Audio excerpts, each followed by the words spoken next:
This is Uncover the Music, the only podcast devoted to Barrie's local music scene. Presented by barrieuncovered.ca.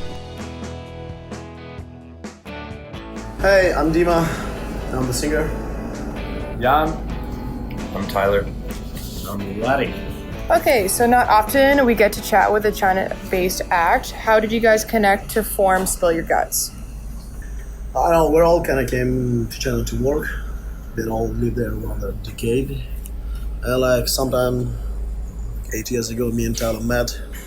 There was another band before us where we kind of started playing together, which turned into the first lineup of Spill Your Guts.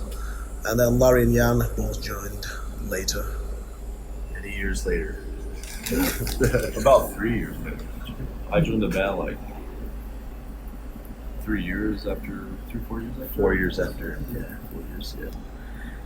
With so many different nationalities, you must have quite a vast circle of influences to draw on. What are some bands or performers that inspire you guys? Yeah, I guess that's a good point. We all like really different types of music, especially because we're from different countries.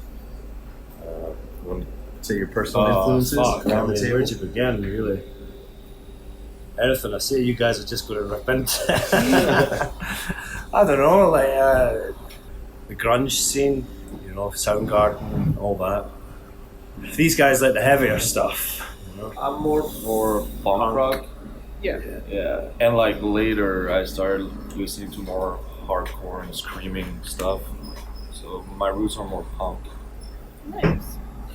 Yeah, me and Dima are definitely more like metal driven or like Pretty much everything. You know, like Yeah, hardcore punk. I guess anything. Stuff. Yeah, anything. Personally, I like stuff that's just fast and loud and heavy. But I would say, like, of the range, Dima and I probably like the heavier side of things. So we get like a nice balance. Black metal. And what Yeah, we more like goes- black metal yeah. stuff. So Awesome. That's cool. Okay, so what is the craziest thing that's happened on tour? That would be. where do we start? Every tour has a tagline. Yeah, I know it's going to involve me, so fucking just tell a story that involves me, and that'll be that. well, a couple of days ago, Larry jumped headfirst into a ceiling fan in our hotel. That was pretty. That was pretty awesome. That's awesome. Yeah, something funny always happens, almost every day. Wrestling. Oh, Wrestling. last night, Dan, the singer of Good Grief, he was fighting Larry outside the pizza store with his walker and was headbutting him. It's pretty funny. Larry lost. Larry lost. Dan's disabled, you see, he has a disability, so really I shouldn't be fighting him. What he was asking for It's is funny. it was funny. Anything for a laugh. Okay, tell us about the music scene in China. Is it diverse as it is in North America in terms of genres and styles? No. Well, honestly, I would say it's pretty diverse, but not not as diverse North America. not as diverse as North America. But the problem is like First, it's in its very infancy as a scene, in China especially. yeah. And it was a lot of like expat-based band, so it comes in waves when people come and go from the country, right? Yeah, I would say, like, for me personally, I think the peak of the heavy genre, like punk or metal or whatever, probably capped like 5 years ago. Okay. And since there's been, I think there was like a lot of interest in that kind of music 5 years ago. And now, like, a lot of younger generation, they're more influenced by things like hip hop and pop.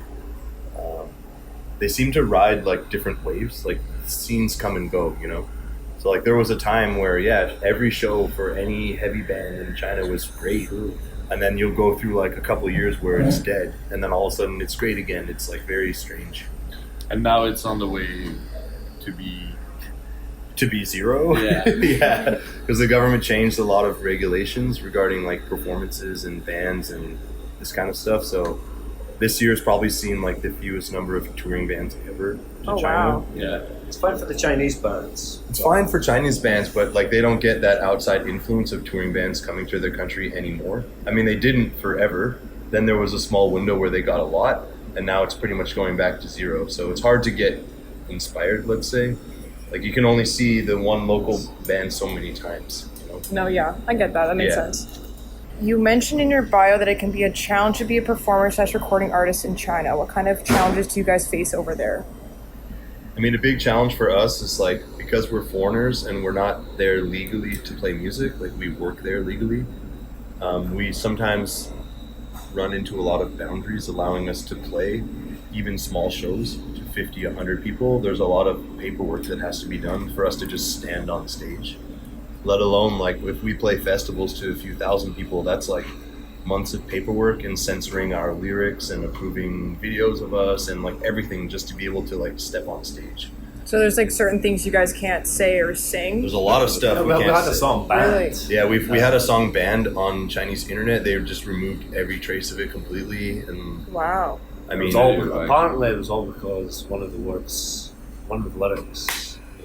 included Satan. Just that one word, Satan. That was the reason, right? yeah, it had the word Satan in it. And for a long time, we actually would give like a double of our lyrics, which weren't the actual words, but were a little bit more PG rated. Because like no one can really understand when Demon's screaming anyways, especially if they're listening at English as a second language. I mean, you know? Yeah. No, I get that. So, yeah, it's like it's a really tricky fine line to be a foreigner playing there, especially now. They've introduced new laws regarding like everything from ticket sales. Now you have to give a percentage away to you need permits to. It just becomes a hassle for any promoter. So unless it's really worth it, it's a little hard to do.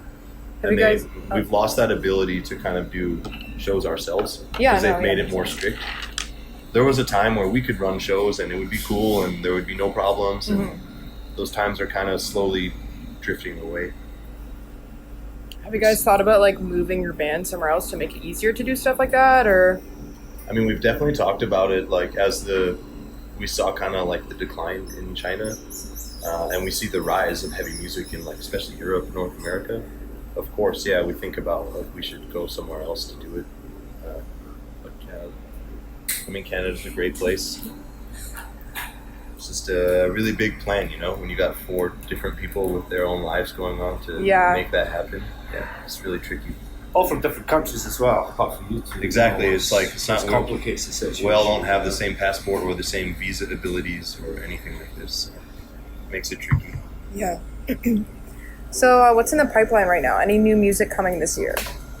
Yeah, we recorded a full-length album with Scott from Cancer Bats in February. Sick. So we spent a month with him.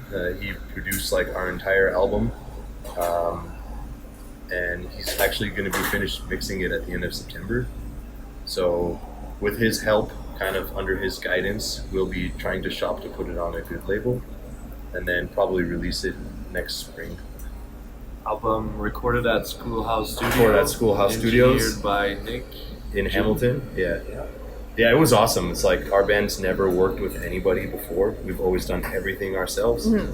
And we met Scott like a while ago when we got to tour with Cancer Bats, and we got along really well, and he was digging what we were doing, so it was a really good fit for us. We're super, super, super stoked for that. We're just being real patient because we can't really release anything, which sucks. But Yeah. It'll be like a year, I think. Yeah. We recorded it in February, and I think it'll be February before it's released. Yeah, and we spent probably like a year, 2 years writing those songs and not even playing them to anybody. So Oh wow. it's been a long process. So actually tonight, the majority of our set is all from that album. It's like the first tour we're actually playing new stuff, which is really fun. Yeah, you guys excited for that? Yeah, it's great. Yeah, I mean, it's just super nice, you know? Songs. Yeah. Feels there's this change in the set compared to before. Yeah. Where now the energy throughout the set is more constant and Yeah. it's good vibes. Yeah, Yeah, it's always good super to have a fun to play. change. Yeah, it's fun.